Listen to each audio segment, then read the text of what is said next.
Toda la herencia y los 7 millones serán míos, en cuanto ella se muera. Esa fue la primera frase que Camila escuchó al despertar del coma. Pero antes de continuar, cuéntame en los comentarios, ¿desde qué ciudad me estás escuchando? Me encantaría saber hasta dónde ha llegado mi historia.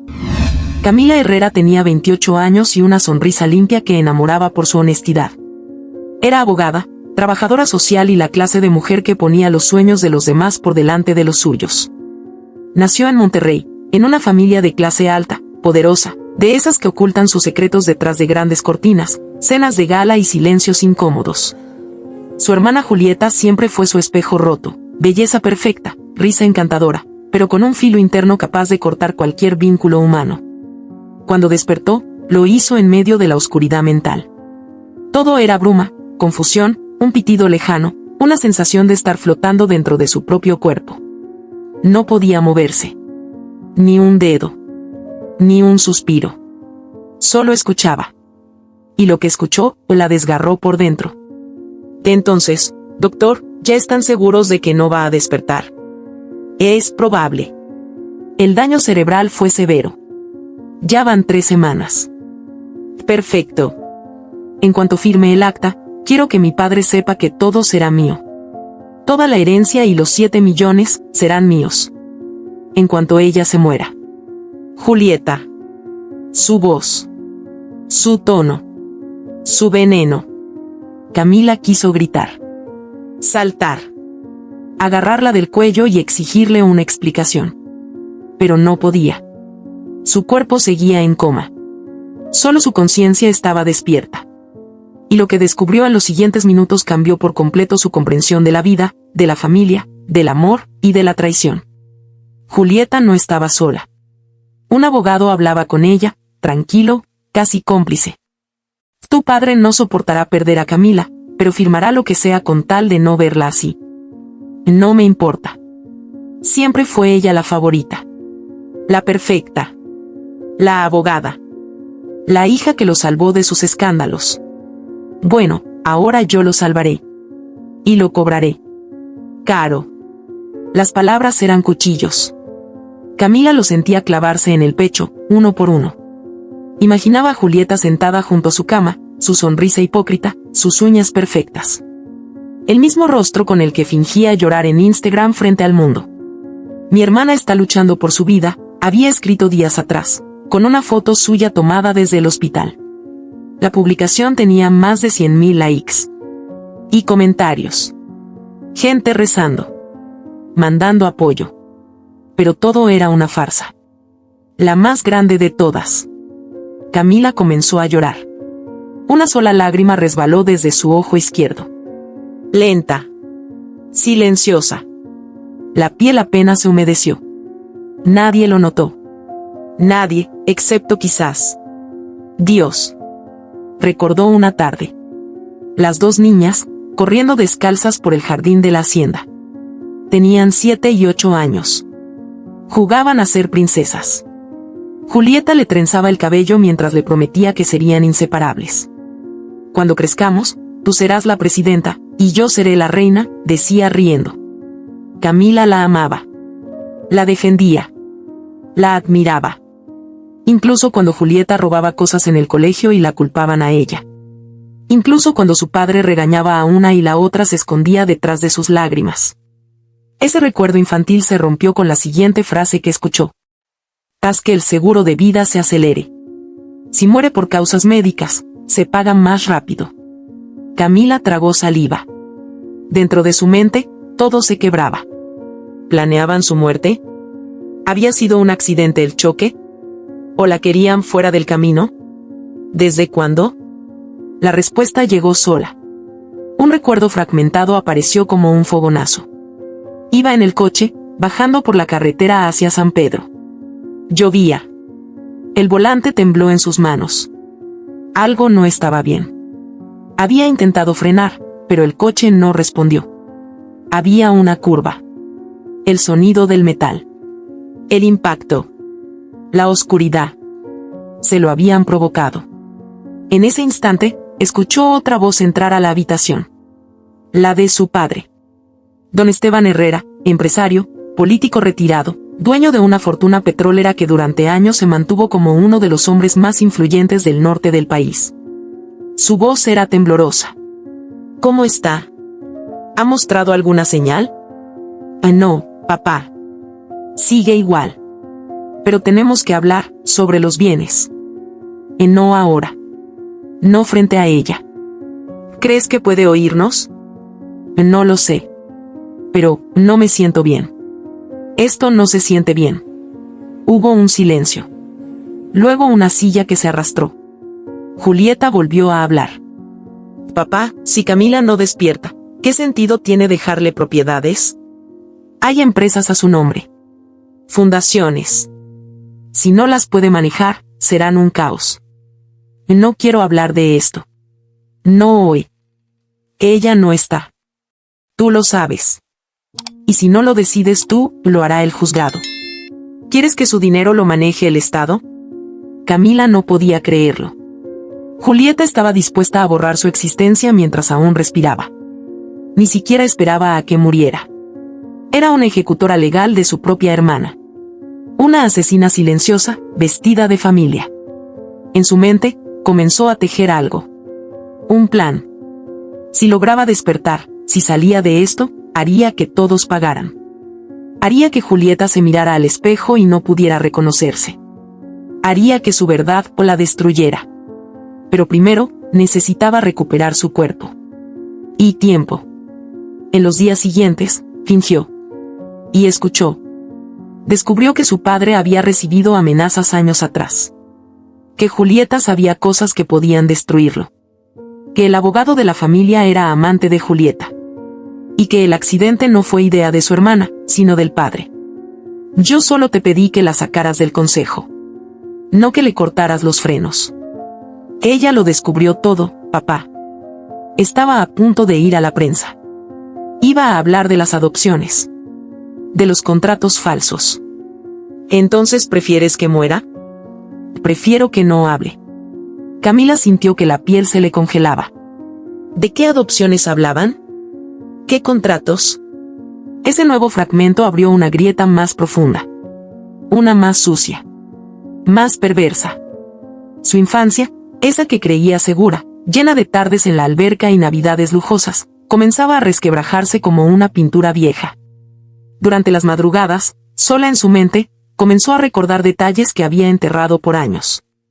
Una señora con cabello canoso que le susurraba canciones en náhuatl. Un cuaderno con fotos viejas donde ninguna imagen de su infancia antes de los 5 años tenía fecha. Una enfermera en una fiesta que la llamó Marisol, confundida. Así te pusieron al final, le dijo, sonriendo. Y luego se alejó como si se hubiese equivocado. La vida entera había sido una mentira. Camila entendió que lo que le estaban haciendo no era solo por dinero. Era para silenciarla. Porque sabía cosas. O estaba a punto de descubrirlas. Cuando la enfermera del turno nocturno entró a cambiarle el suero, la joven se acercó demasiado. Murmuró algo, a veces, el alma escucha antes que el cuerpo. Y le tocó la frente. Camila hizo un esfuerzo monumental. Levantó el dedo meñique de la mano derecha, 1 milímetro. La enfermera dio un paso atrás. Y sonrió. ¿Tú me oyes? La boca no respondió. Pero la lágrima cayó. Otra. Más rápida esta vez. Esa noche, todo cambió. La enfermera se llamaba Diana. Joven, pero inteligente. Había visto demasiadas cosas. Supo que Camila estaba atrapada. Decidió ayudarla en silencio. Le cambió los medicamentos que la sedaban. Llamó a un médico de confianza. Le limpió las lágrimas cada vez que escuchaba a Julieta entrar y fingir llanto. Camila, poco a poco, empezó a sentir los dedos. La espalda. El cuello. No podía hablar, pero ya tenía control. Pronto, podría moverse. Y cuando lo hiciera, nadie lo vería venir. Un día, mientras Julieta hablaba con el abogado por teléfono, Diana le colocó un auricular diminuto en la oreja. Camila lo escuchó todo. Los planes. Los fraudes. La amenaza. Si se despierta, voy a tener que acabar el trabajo. Ahí fue donde todo cambió dentro de ella. Ya no era una víctima. Era un testigo silencioso de su propia sentencia. Y tenía que moverse rápido. Esa misma noche, hizo un esfuerzo tan grande por levantar la mano que el monitor cardíaco se disparó. Diana fingió una falsa alarma para cubrirlo. Pero Camila ya estaba cerca. Muy cerca. Solo necesitaba una oportunidad. Un movimiento claro. Entonces decidió, fingiría una recaída. Simularía que estaba peor. Para alejar a Julieta. Para que bajaran la guardia. Y así lo hizo. Al día siguiente, los médicos anunciaron que su actividad cerebral se estaba reduciendo. Que tal vez no pasaría de la semana. Julieta celebró en silencio. Y Camila sonrió por dentro. Porque ahora el juego comenzaba. Una sonrisa que nadie vio. Una promesa sellada desde el silencio.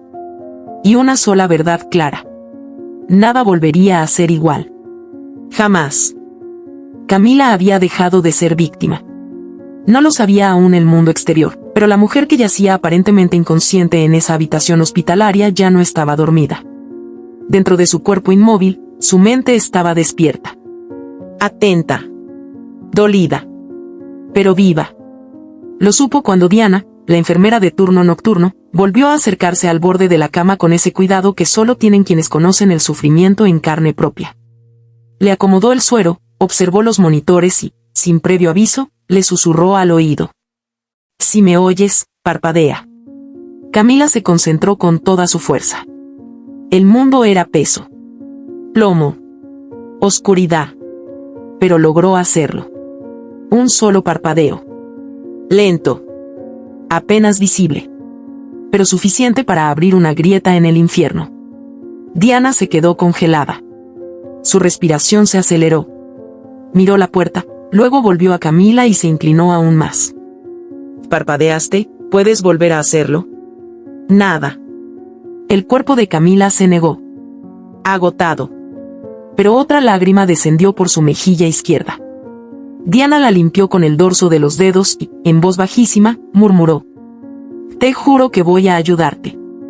Y lo hizo. Esa noche, cuando el reloj marcaba las 3 de la mañana, Diana volvió con una pequeña linterna médica. Cerró las cortinas, desconectó la cámara de vigilancia y movió la lámpara principal para dirigirla lejos del rostro de Camila. Luego encendió la linterna y la pasó lentamente frente a sus ojos. La pupila respondió. Levemente. Pero respondió. Tu cuerpo empieza a reaccionar, y eso significa que aún hay esperanza, le dijo mientras le acariciaba la frente. Camila quería abrazarla. Gritar. Pedirle que no la dejara sola. Pero seguía atrapada en esa prisión de carne donde cada pensamiento era un grito que no podía escapar. A las 6 de la mañana, Diana terminó su turno. La reemplazó otra enfermera más joven, de las que entraban con el celular en la mano y salían sin mirar a los pacientes. Camila volvió a la oscuridad, a su teatro silencioso. Y ahí, entre sueños rotos, un recuerdo volvió. Como un trueno. La discusión. Esa noche, 2 días antes del accidente, Camila había enfrentado a Julieta en el despacho de su padre. ¿Tienes idea de lo que estás haciendo? Si vendes esas acciones, destruyes a cientos de familias. No me des tu discurso de justicia social, Camila. Ya estoy harta. No somos hermanitas huérfanas jugando a salvar el mundo. Esto es un negocio. Estás usando el nombre de la fundación como fachada para lavar dinero. Ya hablé con el contador. Lo descubrí todo. Y si lo sabes, ¿qué vas a hacer? Voy a hablar con papá. Y si no me escucha, con la prensa. Ya no tengo miedo de ti. Julieta no respondió. Solo sonrió. Esa sonrisa que Camila conocía desde niñas. La misma con la que fingía ser inocente mientras escondía algo en la mochila de otra compañera del colegio. La misma que usaba cuando alguien caía en sus trampas. ¿De verdad crees que alguien va a creerte? Dijo Julieta mientras se servía una copa de vino tinto. Tú, la adoptada. La que llegó cuando todo ya estaba hecho. Siempre quisiste un lugar, Camila, y ahora que lo tienes, ¿quieres destruirlo? Esa palabra. Adoptada. Se quedó flotando como una bomba sin estallar. Pero Camila no se detuvo. Yo nací con dignidad. Tú naciste con poder. Y te aseguro algo, Julieta, prefiero perderlo todo antes que quedarme callada. 2 días después, su coche no tenía frenos. Camila despertó de ese recuerdo con el corazón acelerado. Su respiración aún era superficial, pero el monitor empezó a marcar variaciones. Diana, que había vuelto a entrar para ajustar el oxígeno, lo notó. «Estás recordando cosas», le murmuró al oído. «Lo estás juntando todo, ¿verdad?» Camila hizo un esfuerzo descomunal. El dedo índice de su mano derecha tembló levemente. Diana lo tomó con fuerza, emocionada. Luego se le ocurrió algo. Se agachó hasta quedar a su altura y le preguntó: «¿Quieres que sepa algo que no puedo ver en tu expediente?» Si es sí, parpadea una vez. Si es no, 2 veces. Una vez. Claramente. Camila parpadeó. ¿Tu accidente no fue un accidente? Parpadeó. Diana se enderezó. Su rostro se tensó. Se le notaba el miedo, pero también una rabia creciente. Algo en su historia personal conectaba con la de Camila. Quizá algo que no había compartido con nadie. Esa misma noche, Diana decidió hacer algo ilegal. Entró al sistema de control de medicamentos del hospital y revisó la bitácora de Camila. Lo que encontró fue brutal. Durante las últimas 2 semanas, alguien había ordenado duplicar la dosis de sedantes neurológicos. Un medicamento que ya no debía ser administrado había sido aprobado con la firma digital de un médico que estaba de vacaciones. Y el responsable que había manipulado la cuenta era el abogado de la familia. Diana imprimió la bitácora. La guardó en su mochila. Sabía que si la descubrían, no solo perdería el trabajo. Podía terminar muerta. A la mañana siguiente, Julieta llegó al hospital. Llevaba lentes oscuros, un vestido ajustado y un café de diseñador en la mano. Se hizo selfies en el pasillo con cara de tristeza, subió una historia con la canción Resistiré de fondo, y luego entró a la habitación. «Hola, hermanita. Aquí estoy de nuevo», dijo con dulzura falsa. Camila, inmóvil, la escuchaba. Su cuerpo parecía una estatua. Pero por dentro, el fuego ardía. «Papá vendrá más tarde. Está un poco alterado con las noticias, pero ya sabes, los viejos se acostumbran. Tarde o temprano entenderá que tú ya no estás. Que soy yo la que queda». Diana entró justo a tiempo. Julieta se giró, incómoda. La miró de reojo. «¿Cuándo la cambian de habitación? Este lugar apesta a muerte». «Eso no depende de mí», respondió Diana, seca. «Pues depende de alguien, ¿no? Porque yo ya no aguanto venir a este hueco cada día». Camila sintió como la tensión se volvía casi física. Diana no apartó la mirada. «Tal vez deberías dejar de venir, entonces. Nadie te obliga. Soy su hermana». «¿Quién eres tú para decirme eso?» «Soy la única que no miente frente a ella». Julieta entrecerró los ojos. Se acercó a Diana con una sonrisa venenosa. «Te voy a reportar». «Hazlo». Julieta se marchó, furiosa. Diana cerró la puerta y respiró hondo. Luego se sentó junto a Camila y le habló con el alma. «Esa mujer no te quiere viva. Y alguien más tampoco. Tus análisis muestran residuos que no deberían estar. Te están matando, poco a poco. Pero no voy a dejar que lo logren». Camila, con todo el dolor del mundo, movió un dedo. Diana lo tomó como una señal. Le agarró la mano y la apretó. «Y necesito más tiempo. Pero ya estoy planeando algo». Esa noche, mientras los monitores sonaban en su ritmo habitual, Diana ejecutó su idea más arriesgada. Alteró las lecturas del corazón. Simuló un episodio de taquicardia seguido de una caída súbita. El monitor se volvió loco. Las luces parpadearon. La alarma sonó. «Paro cardíaco», gritó Diana al pasillo. Corrieron médicos, asistentes, todos confundidos. Julieta fue llamada. El caos fue real. Pero Diana tenía un objetivo: sacar a Camila de esa habitación. Cambiarla de planta. Alejarla de las cámaras, de los oídos, de los controles manipulados. Y lo logró. La declararon inestable. Fue transferida a una habitación más protegida, con acceso restringido. Don Esteban, el padre, firmó los papeles sin entender bien lo que ocurría. El abogado de la familia llegó media hora después, molesto por no haber sido consultado. ¿Qué está pasando? ¿Por qué movieron a Camila sin mi autorización? Porque está viva, respondió Diana, firme. Y tiene derecho a un entorno seguro. El abogado la miró. Sabía que algo no estaba bien. Esa noche, Camila sintió algo distinto. Por primera vez en días, sintió seguridad. Paz. Y un pensamiento se clavó en su alma: si estaba viva, era por Diana. Días después, el cuerpo de Camila empezó a dar señales claras de recuperación. Movimiento leve de dedos. Contracción facial. Aumento de respuesta pupilar. El nuevo equipo médico comenzó a hablar de actividad neurológica progresiva. Se convirtió en una paciente vigilada. Pero el peligro no había desaparecido. Julieta dejó de ir al hospital. Se supo que había sido vista en Cancún, en una fiesta con empresarios. Una influencer subió un video donde se la veía bailando, bebiendo, riendo. La misma noche en que, en sus redes, había pedido cadenas de oración por la salud de su hermana. Camila lo supo todo por Diana. Y su rabia creció. Ese mundo perfecto en el que creció, con sirvientas que las criaban, con colegios privados, con viajes por Europa, era un teatro. Un castillo de cristal construido sobre mentiras, delitos, traición.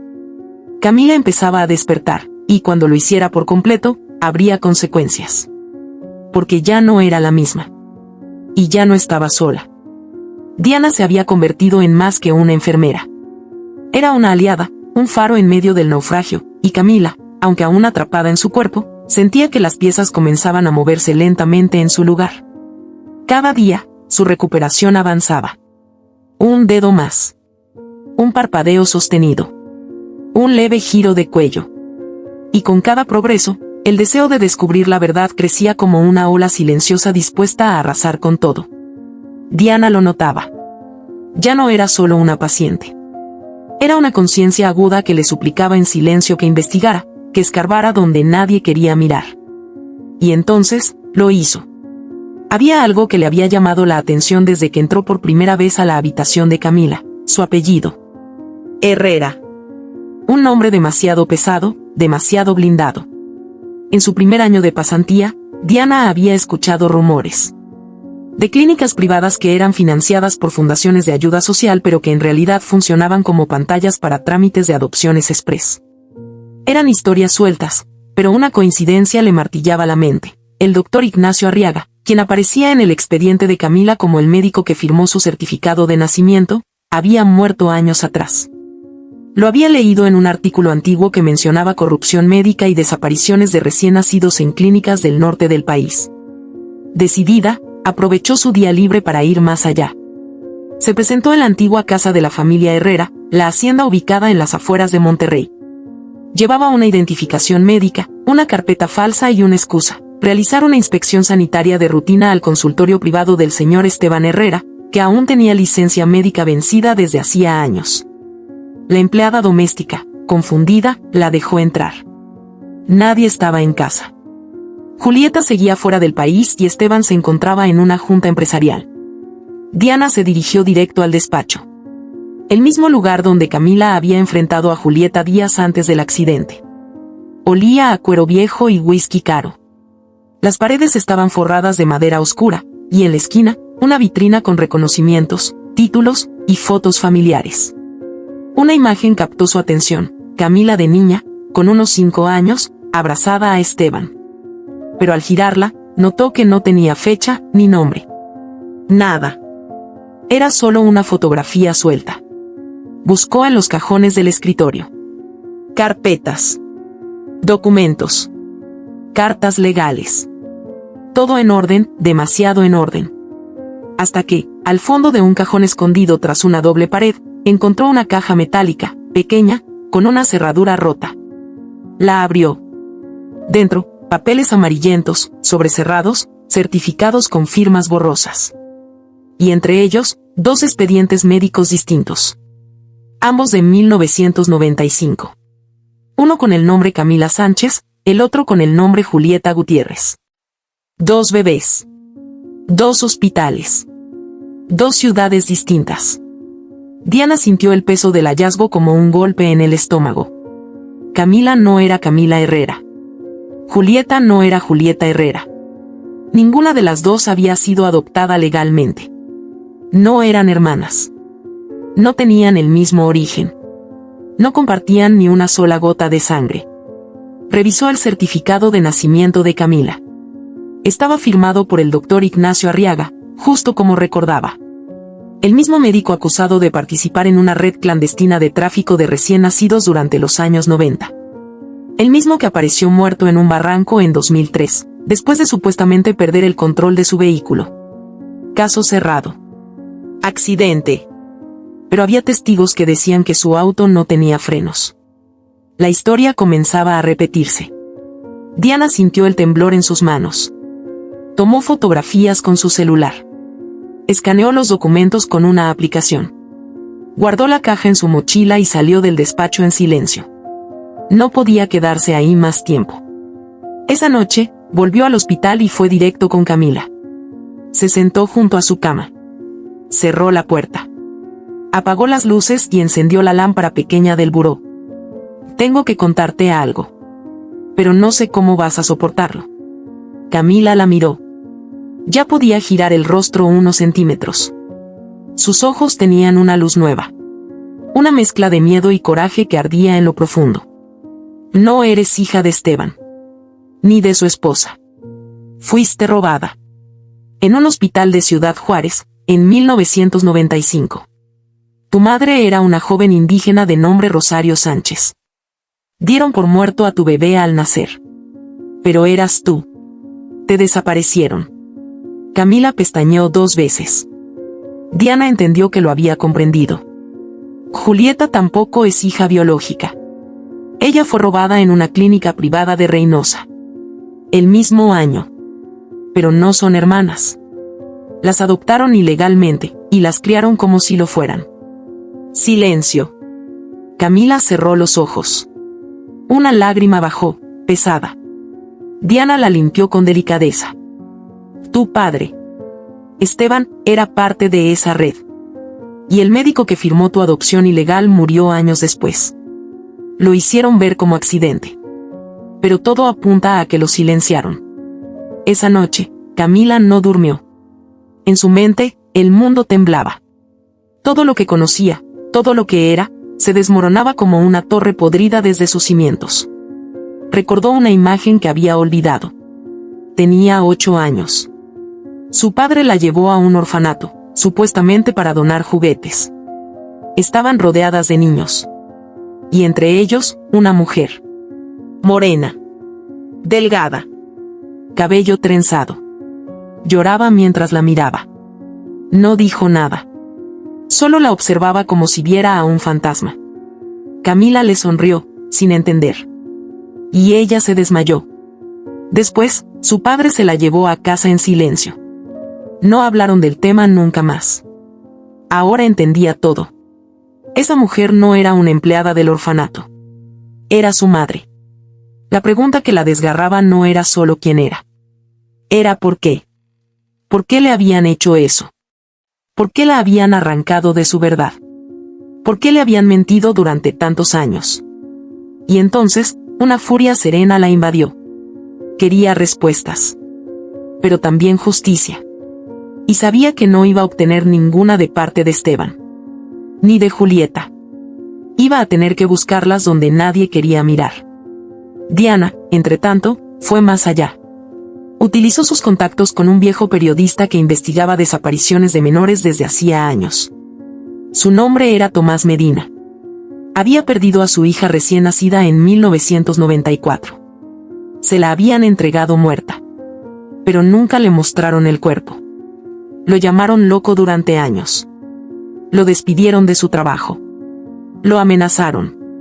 Pero nunca dejó de buscar. Cuando Diana le mostró los documentos, él no lo dudó. Esto es lo que llevaba años esperando. Esto es la prueba. No es solo una historia. Es un patrón. Es un sistema. Juntos, Decidieron investigar más.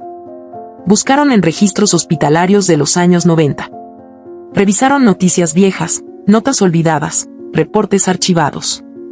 Y encontraron algo más. Un noticiero de 1997. Canal regional. Un segmento de 2 minutos. Denuncia de una mujer en Ciudad Juárez, Rosario Sánchez, que afirmaba que su hija no había muerto al nacer. Que se la habían robado. Que tenía pruebas. Que exigía que abrieran una investigación. La reportera concluyó la nota con una frase escalofriante. Que el hospital ha negado todas las acusaciones. Pero Rosario jura que algún día su hija volverá a ella. Camila vio ese video desde la pantalla del celular que Diana le mostró. No podía contener las lágrimas. Esa mujer era su madre. Su rostro. Su tristeza. Su esperanza. Su alma. En ese instante, una chispa se encendió dentro de ella. Ya no bastaba con vengarse. Ya no bastaba con sobrevivir. Ahora, tenía una misión. Tenía que encontrarla. Porque no podía seguir siendo Camila Herrera, hija de un monstruo. Tenía que descubrir quién era en realidad. ¿Dónde estaba su verdad? ¿Dónde estaba su sangre? Diana la abrazó. Te voy a ayudar. Hasta el final.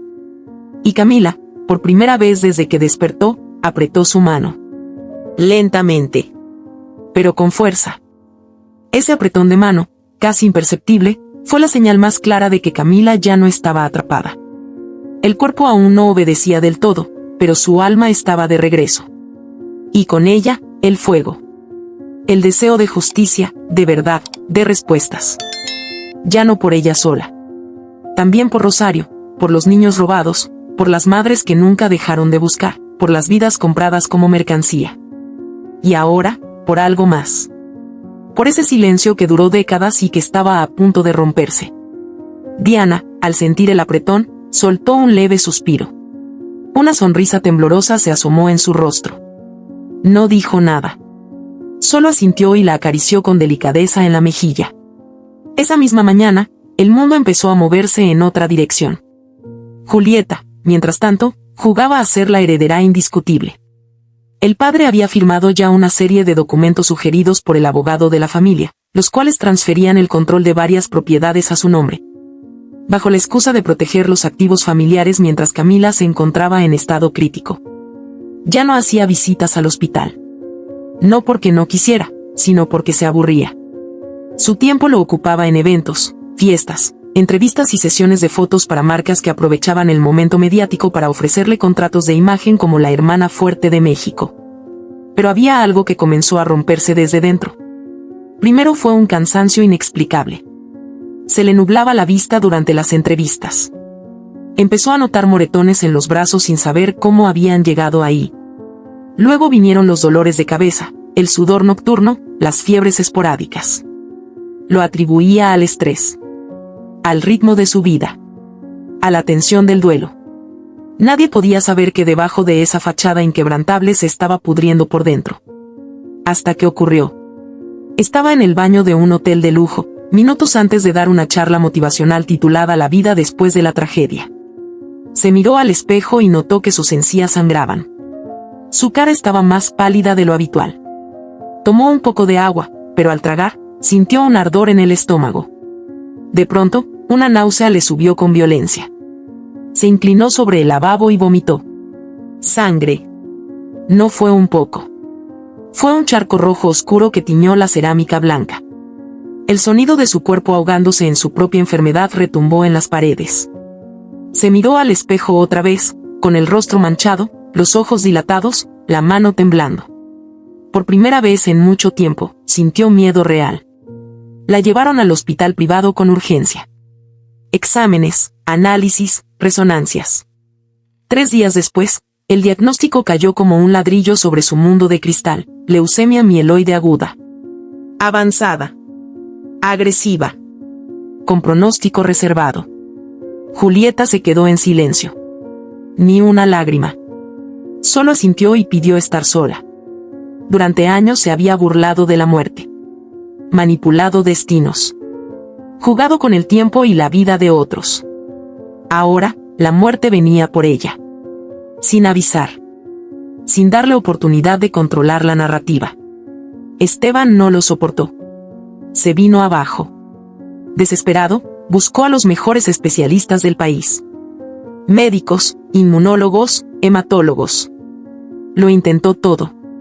Hasta que uno de ellos le planteó la única opción viable, trasplante de médula ósea. Pero necesitaban a un familiar directo compatible. Idealmente, un hermano. Fue ahí cuando se acordó de Camila. La buscó. Ella ya estaba dada de alta. Con ayuda de Diana, había acelerado su recuperación de manera milagrosa. Ya caminaba con dificultad, pero sin asistencia. Mantenía en secreto su regreso. Fingía seguir hospitalizada en otra ciudad. Solo Diana, Tomás y un par de médicos sabían que estaba libre. Esteban la encontró en el centro de rehabilitación donde se refugiaba temporalmente. Estaba delgada, pero erguida. Sus ojos tenían una fuerza nueva, indomable. El padre la miró como si viera a una desconocida. Camila, necesito hablar contigo. Ella lo dejó entrar sin decir palabra. Esteban, derrotado, se sentó frente a ella. Julieta está enferma. Grave. Tiene leucemia. Camila no se inmutó. Lo sé. El hombre bajó la cabeza. Sintió que el mundo le caía encima. Camila no era la misma joven sumisa de siempre. Había algo en su mirada que dolía más que cualquier reproche. Los médicos dicen que solo un familiar puede ayudarla. Tú podrías salvarla. Camila lo miró fijamente. Guardó silencio unos segundos. ¿Salvarla? ¿Como ella me salvó a mí? Esteban se removió incómodo. No estamos aquí para hablar de errores. Estamos hablando de vida o muerte. Es tu hermana, Camila. Ella se levantó. Caminó lentamente hasta la ventana. No. No lo es. Nunca lo fue. El padre se quedó sin palabras. Fui robada, Esteban. ¿O ya se te olvidó? No soy tu hija. No soy su hermana. Soy el error que ocultaste durante años con dinero, poder y mentiras. Esteban se levantó, con la cara desfigurada por el dolor. Te crié como a una hija. Te di todo. Me robaste de mi madre, de mi historia, de mi nombre. Y ahora vienes a pedirme que la salve como si eso borrara todo. Tú no eres así, tú siempre fuiste noble. Camila lo miró con una mezcla de tristeza y decepción. ¿Sabes qué es lo más irónico? Que sí lo soy. Por eso me haré la prueba. Porque no quiero cargar con su muerte. No porque ustedes lo merezcan, sino porque yo quiero seguir siendo quien soy. Esteban respiró aliviado. La abrazó. Ella se dejó abrazar por unos segundos. Luego se apartó. Pero no esperes que olvide. 2 días después, se presentó en la clínica oncológica donde estaba Julieta. Fue la primera vez que la vio desde el accidente. Julieta estaba irreconocible. Pálida, delgada, sin el brillo artificial que la había acompañado toda la vida. Al verla, sus ojos se llenaron de lágrimas. Pero no por emoción. Por miedo. Camila entró sin saludarla. Se sentó frente a ella. No digas nada. Vine por la prueba, no por ti. Julieta tragó saliva. Camila, si supieras todo lo que siento ahora. No me interesa. A ti no te interesó lo que sentí yo cuando escuché que esperabas que muriera para quedarte con todo. No vengas a hacerte la víctima ahora. Yo no sabía quién era. Tú tampoco lo sabías. Fuimos niñas criadas para competir. Nos programaron.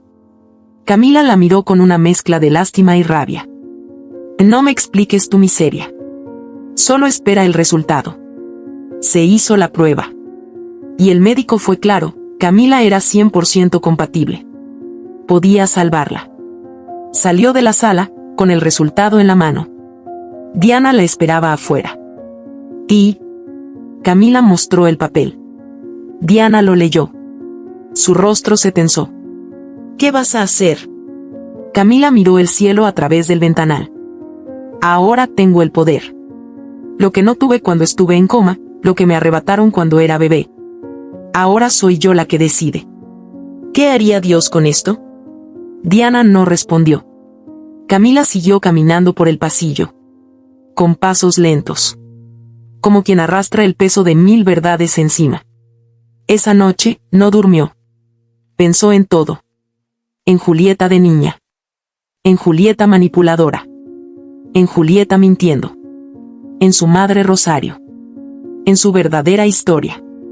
En las mujeres desaparecidas. En los niños robados. En los secretos que aún no se revelaban. El mundo parecía más oscuro, pero también más claro. Por primera vez, ella tenía la última palabra. Y nadie sabía lo que iba a decidir. Solo ella. Y su conciencia. Camila no durmió. Se quedó toda la noche sentada frente a la ventana de la habitación, mirando el cielo de la ciudad, esa cúpula oscura y silenciosa que parecía esconder más secretos de los que la tierra podía sostener. Tenía el papel en la mano. El documento decía con claridad que su médula podía salvarle la vida a Julieta. Bastaba una firma. Bastaba una llamada. Bastaba querer. Pero algo dentro de ella aún no encontraba paz. Porque no se trataba de salvar a una mujer enferma. Se trataba de salvarse a sí misma. De decidir qué hacer con un poder que le había sido negado desde su nacimiento. Ese poder que le habían arrebatado cuando la separaron de su madre. Cuando la criaron entre mentiras. Cuando le borraron su pasado con la frialdad de una pluma sobre un contrato falso. A las 6 de la mañana, Diana entró con 2 cafés en la mano. Sabía que no había dormido. Tampoco lo hizo ella. Se sentó frente a ella sin decir nada al principio. Solo le ofreció la taza. Camila la aceptó. Tomó un sorbo y se atrevió a hablar. No puedo hacer esto y quedarme callada. No puedo dar esa médula sin contar quiénes son, lo que hicieron, lo que siguen haciendo con otros niños. Diana la miró con ternura, pero también con preocupación. Si hablas, te vas a exponer. No es solo Esteban, ni Julieta. Es una red. Gente poderosa. Políticos. Médicos. Jueces. Gente que ha matado por menos. Camila apretó los labios. Lo sé. Pero yo ya morí una vez. Y Dios me dejó regresar. No para callar. Sino para romperlo todo. Diana sacó su celular. Abrió una conversación. Era con Tomás Medina, el periodista que había perdido a su hija y que desde hacía años recopilaba pruebas, documentos, testimonios. Diana le había compartido todo, los expedientes de Camila y Julieta, los certificados falsos, las conexiones con el doctor Arriaga, los hospitales involucrados. Tomás había estado esperando una historia como esta. Pero no como escándalo. Sino como justicia. Camila aceptó conocerlo. Se reunieron en la redacción improvisada del Hombre, en un pequeño departamento lleno de cajas, papeles, y la fotografía de una niña enmarcada en la pared. Se llamaba Abril. Su hija. La que nunca volvió a ver. Tomás, al verla, se puso de pie. No por formalidad. Por respeto. Tú no eres una fuente. Eres una sobreviviente. Y si decides hablar, yo te prometo que no dejaré que nadie te silencie. Camila le dio la mano. Por primera vez en mucho tiempo, sintió que alguien le hablaba sin querer usarla. Comenzaron a planear la exposición. No sería una nota más. Sería una serie de entrevistas, reportajes, conexiones con casos pasados, nombres reales, archivos legales. El rompecabezas que nadie había querido armar por miedo. Camila grabó su primera entrevista una semana después. Sentada frente a una cámara, sin maquillaje, con el cabello recogido y la voz temblando. Mi nombre es Camila Sánchez. Durante 28 años creí que me llamaba Camila Herrera. Que era hija de una familia rica y poderosa. Pero era mentira. Me robaron cuando nací. Me separaron de mi madre y me vendieron como si fuera una mercancía. Crecí sin saberlo. Hasta que casi me matan por descubrirlo. Y hoy, estoy aquí para decirle al país que no soy la única. Que hay más como yo. Y que los responsables siguen libres. La entrevista fue transmitida por un canal independiente en YouTube. Nadie imaginó lo que vendría después. En cuestión de horas, el video se viralizó. Millones de vistas. Miles de comentarios. Gente compartiendo. Mujeres enviando fotos de sus hijas desaparecidas. Padres contando historias similares. Testimonios. Dolor. Rabia. Un país entero con las heridas abiertas. Las redes sociales ardieron. Las autoridades no supieron cómo reaccionar. Algunos negaron. Otros prometieron investigar. Pero lo que más dolió fue el silencio de los medios tradicionales. Nadie mencionó a Camila. Nadie habló de la red. Como si el país entero estuviera bajo el control de los mismos nombres que ella acababa de exponer. Entonces, Tomás tomó una decisión radical. Filtró los documentos a periodistas internacionales. En menos de 3 días, cadenas extranjeras comenzaron a hablar del caso. El New York Times, la BBC, Al Jazeera. Y cuando la presión llegó desde fuera, los canales nacionales ya no pudieron ignorarlo. Camila apareció en vivo, en horario estelar, entrevistada por una de las periodistas más reconocidas del país. Fue la entrevista que sacudió a México. ¿Por qué decidiste hablar ahora?, le preguntaron. Porque me cansé de ser víctima. Porque me di cuenta de que no estoy sola. Porque hay madres que llevan 30 años esperando respuestas. Y porque a mí me dieron la oportunidad de vivir, no para esconderme, sino para gritar por las que no pueden. Las manifestaciones comenzaron 3 días después. Miles de mujeres se reunieron frente a hospitales públicos. Llevaban fotos. Llevaban pancartas. Llevaban el nombre de Camila pintado en el pecho. Camila se convirtió en símbolo. No por ser la única, sino por ser la primera en gritar con nombre y apellido lo que todos sabían y nadie se atrevía a decir. El costo fue alto. Las amenazas no tardaron. Un día, el departamento de Tomás apareció destrozado. Se habían llevado sus computadoras, sus discos duros, sus documentos. Pero no pudieron robarle la memoria. Ni su fe. Camila lo visitó esa noche. Lo encontró recogiendo papeles rotos del suelo. Le ofreció ayuda. Él negó con la cabeza. No te detengas por esto. Si nos callan a nosotros, ellos ganan. Ella lo abrazó. No como a un periodista. Como a un padre. En medio de ese caos, ocurrió lo impensado. Un correo llegó a la bandeja de Diana. Era de una mujer. Se llamaba Rosario Sánchez. Decía que había visto la entrevista. Que reconocía a Camila. Que esa era su hija. Que nunca dejó de buscarla. Camila leyó el correo 1000 veces. Rosario le contaba todo. El parto. La clínica. El momento en que le dijeron que su hija había muerto. El ataúd sellado. El entierro sin cuerpo. Las amenazas cuando quiso denunciar. Las cartas que nadie respondió. Las noches rezando, llorando, imaginando el rostro de su hija. Camila temblaba. No por miedo. Por la certeza.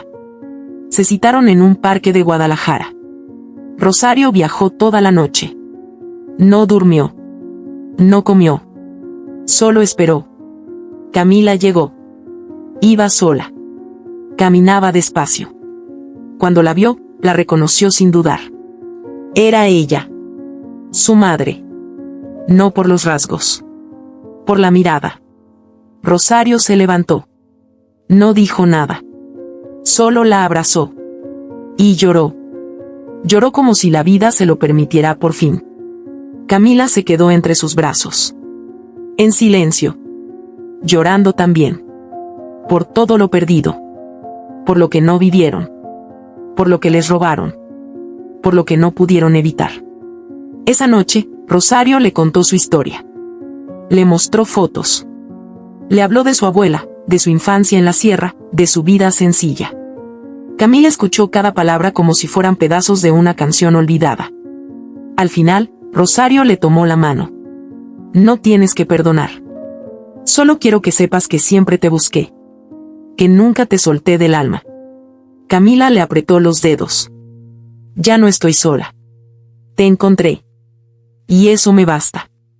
Al regresar a la ciudad, las cosas se intensificaron. El gobierno anunció una investigación oficial. Se abrieron carpetas contra 3 hospitales, 2 jueces, un grupo de médicos, y un senador retirado que había sido padrino de Julieta. Los medios hablaban del síndrome Camila. Se desenterraban historias viejas.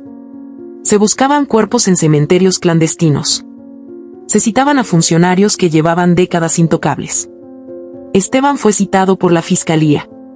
La presión mediática era insostenible. Su nombre ya no era sinónimo de respeto. Era sinónimo de crimen. Julieta, desde su cama de hospital, se enteraba de todo. Su mundo colapsaba. Sus redes sociales cerradas. Sus contratos cancelados. Nadie quería asociarse con el escándalo. Su salud empeoraba. Y su alma también. Camila la visitó. Una última vez. Entró sin hablar.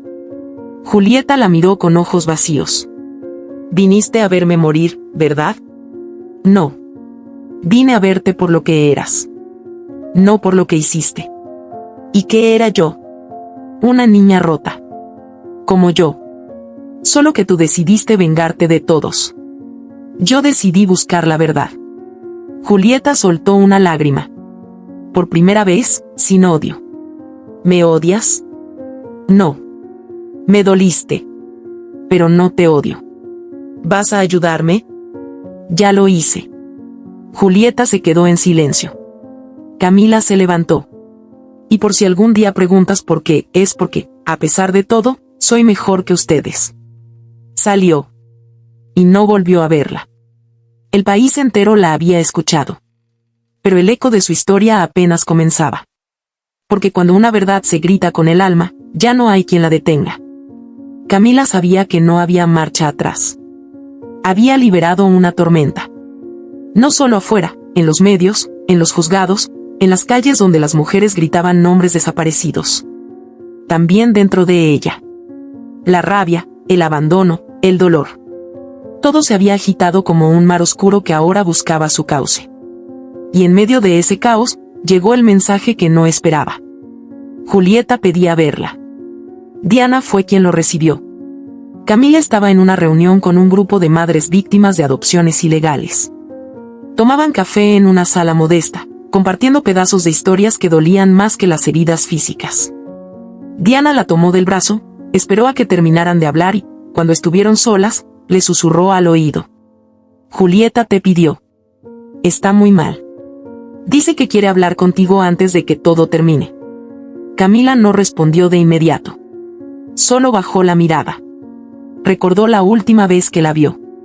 Pálida, derrotada, por primera vez sin esa seguridad tóxica que usaba como armadura.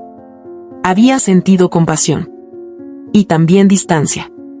Una muralla invisible que le impedía cruzar esa línea entre lo que fueron y lo que ya no eran. La visita fue programada esa misma noche. El hospital oncológico tenía un ala especial para pacientes en etapa terminal. Julieta estaba ahí. Sin maquillaje. Sin cámaras. Sin asistentes. No quedaban admiradores, ni marcas, ni contratos. Solo quedaba ella. Y su enfermedad. Camila entró sola, sin aviso previo. Llevaba el cabello suelto, sin joyas, vestida de blanco. Los pasillos eran fríos, silenciosos. La habitación tenía una luz tenue. Y ahí estaba Julieta, en la cama, como una sombra de sí misma. Tenía los ojos cerrados. Su piel estaba amarillenta. Respiraba con dificultad. Camila se acercó con pasos lentos. No dijo nada. Se quedó de pie a un costado. Julieta abrió los ojos. Tardó unos segundos en enfocar. Cuando la vio, sus labios se movieron con un hilo de voz. «Pensé que no vendrías». Camila no respondió. Se sentó. La miró. «Estoy aquí». Julieta tragó saliva. Sus manos temblaban. Estiró una hacia la mesita de al lado. Había una pequeña caja de madera. «Toma. Es para ti». Camila la tomó. La caja era liviana. Sencilla. La abrió con cuidado. Dentro, había papeles doblados, arrugados. Eran cartas.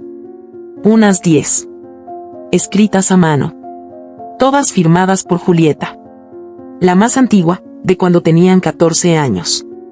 Nunca me atreví a dártelas, dijo Julieta. Siempre supe que tú eras distinta.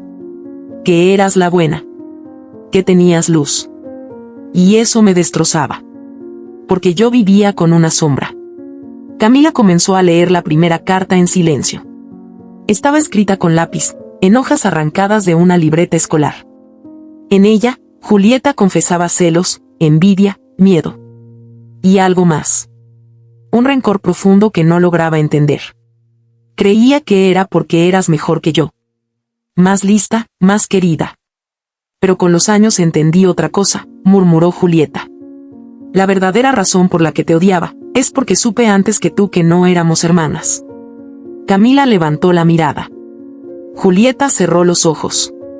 Cuando tenía 16 años, escuché una conversación entre papá y ese doctor que siempre venía con él. Hablaban de ti. Decían que fuiste comprada. Que no eras de la familia. Que venías de otra mujer. Y, también dijeron algo más. Que la madre biológica, te había elegido a ti. A ti y no a mí. Camila sintió un golpe en el pecho.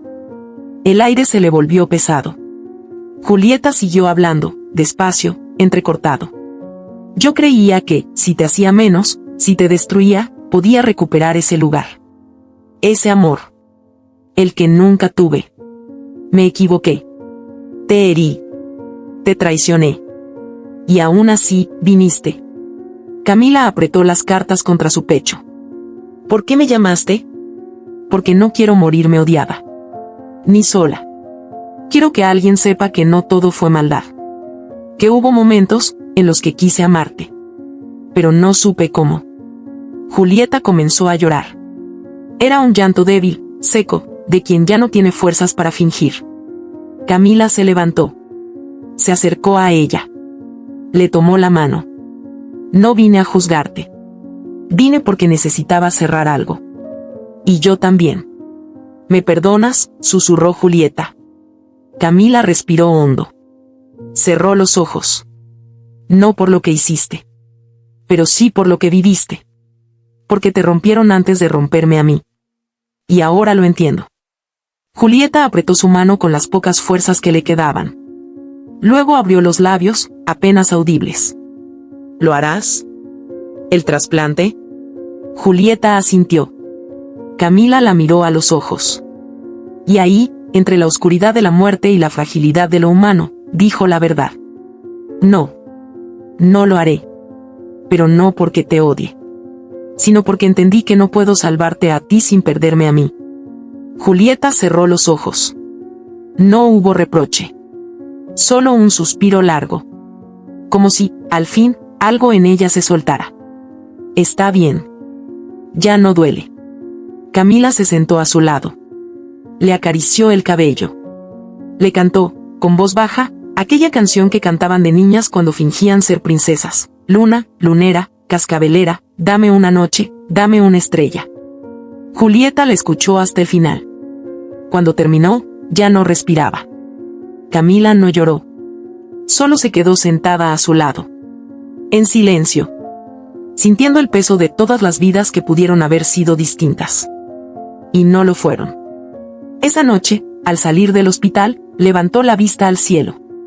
No había estrellas. Pero sí una luna clara. Le habló en voz baja. Ya no eres mi enemiga. Ya no eres mi sombra. Ya solo eres parte de lo que fui. Y lo que decido dejar ir. El país no supo qué pasó esa noche. Solo que Julieta Herrera murió sin donador. Y que Camila, la mujer que la había enfrentado ante el mundo, no dio explicaciones. Porque entendió que el perdón no siempre salva cuerpos.